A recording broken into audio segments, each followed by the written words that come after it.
new earnest money check deposits, which means new contracts that we had to deposit the earnest money check for. So, that's good to see, but I think that falls right in line with maybe what we want to talk about today. And I tend to in my 25 years in selling real estate in this local market, I feel like I have a responsibility, to be careful with the words that I use when I describe a real estate market.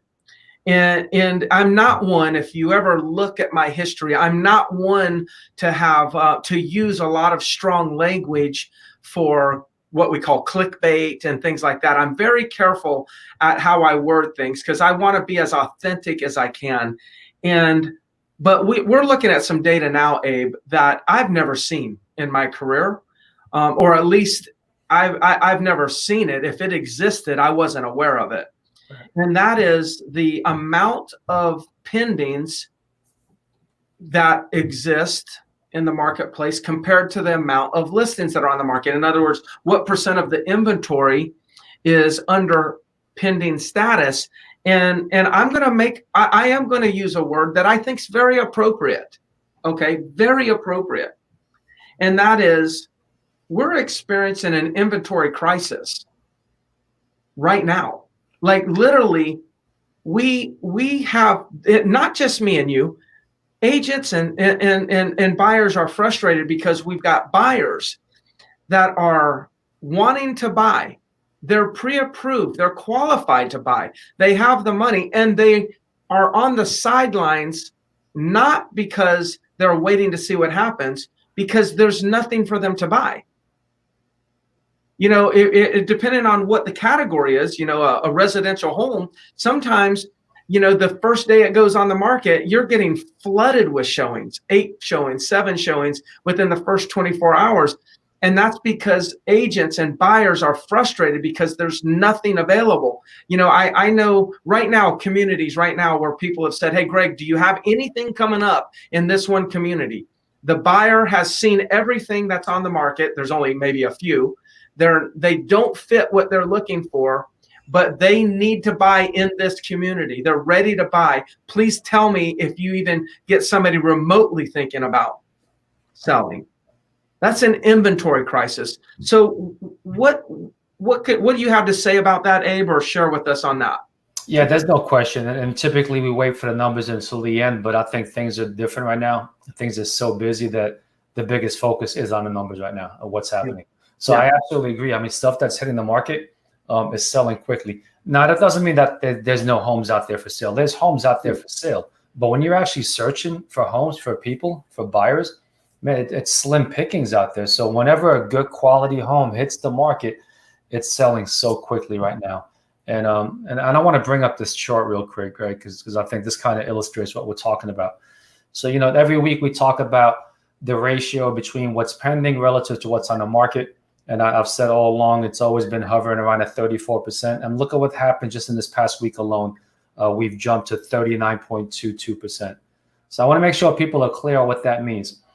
There's 5,629 homes on the market right now. 2,208 of those are under contract. That's almost 40% of every single home that is under contract right now. I mean, if that's not a strong indicator that there's buyers out there, I mean, I don't know what is. So all of this is going to turn into closing. So when we finally look at the month, 45 days from now, we're going to see a lot of closed sales, and we're going to see a spike in relative to last year. So that's what you're talking about when you say there's a crisis right now in inventory. Now, there's still, of course, there's 3,400 homes on the market, but if you look at a lot of those, buyers have already been looking at those. If you look at the days on the market at those homes, it's high. So those are homes that are either priced too high for what buyers want out there, or just not the right fit for what people are looking for nowadays. But like you said, as soon as something hits the market, I mean, it's usually popping real quick, and we're seeing a big spike in showings right off the bat, starting the first day. Yeah. So I just thought of something that, what's the crisis? I think I need to maybe talk about a little bit more. What is the crisis? Because the crisis is not our market is seeing less sales. Our crisis is not prices are going down right now. That's not the crisis. It's not like, that there's that the market is crashing. That's not the crisis. The crisis is that there's buyers out there that are frustrated because when they do see a property coming on, and by the time they go look at it, it's got multiple offers. And so now they're sitting here with maybe they've got their home sold in another city and they're coming down, and all of a sudden they're now having to think about, gosh, am I going to have to get a temporary rental? That's a crisis for that person. Right. They got a job relocation and they can't find a property. That's a crisis for that person. Maybe they're going to have to go rent a property for the next year or two. That's a crisis for that person. So that's what I'm really referring to. Now, when we fast forward and we say, well, what does this mean? Well, at some point, we could completely deplete, but inventory could go down so low that the number of sales does go down. But here's the interesting thing, and I can say this is the first time in my career, and I've been through multiple shifts in my 20 plus years, that if we see a downturn in number of sales in the next, say, 90 days, 4 or 5 months from now, it's more likely going to be because of a lack of supply versus a lack of demand. See, when the market crashed years ago, back 2007, 2008, those times, we had plenty of supply. We didn't have any demand. So then what that meant is there was a lot of sellers competing for a buyer. And if a seller's competing for a buyer, what are they doing? They're lowering their price in order to win the competition. Right now, it's different. It's not like that. That's not the crisis that we're seeing right now. We're seeing right now that, there's buyers, there's a lot of demand, and all those buyers are competing for the inventory. They're competing for the listing now. They're competing for the house.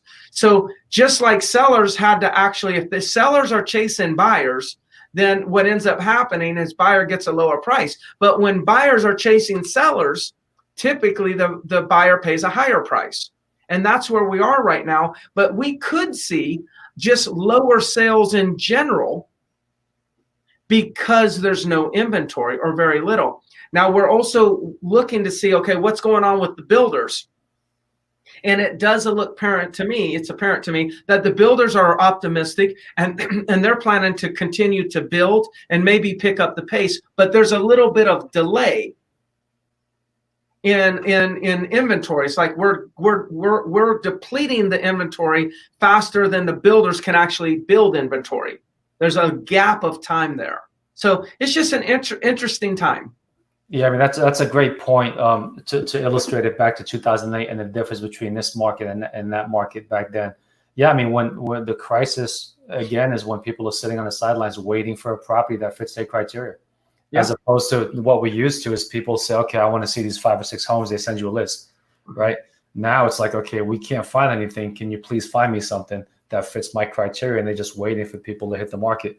You mentioned the new construction and builders. Let's take a look at that number. Okay. When you look at that number, that's even more impressive. Almost 45% of every single home out there, new construction, is under contract right now. So people are flocking to this new construction. They're buying it. 2,385 homes on the market. And again, when I say homes, I mean the entire Grand Strand, not just Myrtle Beach area. So this is the entire Grand Strand, and over 1,000 of those are under contract, almost 45%. So we're seeing it across the board with new construction. We look at resales. It's relatively similar numbers, 35.17% of those are under contract. So it's across the board with single family homes, super strong market right now. Again, inventory crisis, as you mentioned. I'd love some more inventory right now. Love to get some more homes on the market. Yeah. Because what we're seeing is prices may not be driven up right now because of lack of supply, but that could happen. But what we're seeing right now is buyers are coming in stronger. They're coming in with stronger offers. You're getting full price offers or very close to full price, because when they finally see something that they like, okay, they don't want to risk losing it. Yeah. That's what we're seeing. For the list to sales price, the list price to sales price ratio is shrinking, meaning that when we're putting a property on the market, we're not having to negotiate a large amount in order to get buyer and seller to agree. That the amount of negotiations is shrinking right now, which is very positive. Again, every bit of this, by the way, leads to this is the most obvious definition of a seller's market. Absolutely. Like this is a seller's market, period. And I just want to, I hope that this will resonate with people. Just always know this: when the seller's chasing the buyer, it's a buyer's market. When the buyer's chasing the seller, it's a seller's market. So you want to be chased. You don't want to be chasing. But the reality is that's where we are right now. And can you remember the statistic that we looked at yesterday, Abe, about there was an increase from April to May of mortgage inquiries? Was that about 174% more people are inquiring? Now, this is based on what they're searching on the internet. Month over month, there was, I think, 174% increase in consumer searches for mortgages. So not only are we seeing that there's a lot of buyers, but the buyers know that it's a competition. So what buyers are doing is they're preparing to win the competition, and they're actually getting pre-qualified more faster. They're being pre-qualified sooner, and they're making sure that when they go in with an offer, they go in strong. Was it 174%? Am I accurate in that? Yeah, it's somewhere in that range. It's somewhere between 174 and 184 is what I can't remember the exact number, but that's a lot, right? And that's a big spike. And yeah, people are looking, and a lot of people are. Again, this has been one of those markets where a lot of people are moving down here. They're retiring down here, especially with what they've been cramped up in their home for the last 2 months. We're starting to see a lot of those people really change their thoughts of where they want to live. Yeah. So I think that's also driving demand in this market. Yeah. It's really strong. Let me give another number out there right now, because this is a number that we pay close attention to. Right now, when we look at the month supply of homes, meaning how long does it take us to clear out our whole inventory, we're at 4.4 months supply. Wow. So that, I mean, you break the 6 month number, now you're in a seller's market. 4.4 is extremely strong. I think the strongest probably since 2007, I would say. That's the lowest number we've had. Mm-hmm. So lots of demand out there right now for homes. You want to dive into condos real quick and take a look at what those look like? Go ahead and talk about condos a little bit, because I'd be interested to see what the latest are. It's growing also. Yeah, right. Remember, this was what, 18% not too long ago? Yes. So every week. Now this is just about back to normal. Well, I want to see this number be around the 28% mark, because that's what it's been for years now. While the market's been really strong, and now we're just about there. Again, I could see a big spike in showings this past 7 days, and I think that trend is going to continue back to some sort of normalcy as far as the condo market here. So 3,411 units on the market, 903 of those are under contract. So 26.5%. Yeah, that's really strong as well. Now even the oceanfront, when we look at the oceanfront, I mean that's up to 15.6%. And that one was down also. That was down as low as 8%. Yeah. Back in the beginning when we first shut down. So that's almost doubled in the last 3 or 4 weeks, which means the buyers are coming into town now, and the buyers are making offers. Yeah. Yeah, that probably is going to continue to increase. It is kind of interesting that, most people would think condos, oh gosh, everyone wants to be on the oceanfront. But I think these numbers also tell the story that, hey, look, condos just even off the ocean, golf course or even non-golf course, non-ocean view, non-ocean front units, they are very marketable. They're doing very well. You take like units in a building like River Oaks. You get a 2-bedroom over there at the $100,000 range, somewhere in that range. That thing sells pretty fast. Yeah. I just listed a 2-bedroom over in Riverwalk, over in the Arrowhead area, on the first floor. I anticipate that thing's going to sell very fast. It's really not a golf course. That's not on the golf course. It's not in any water features, but it's affordable. It's affordable.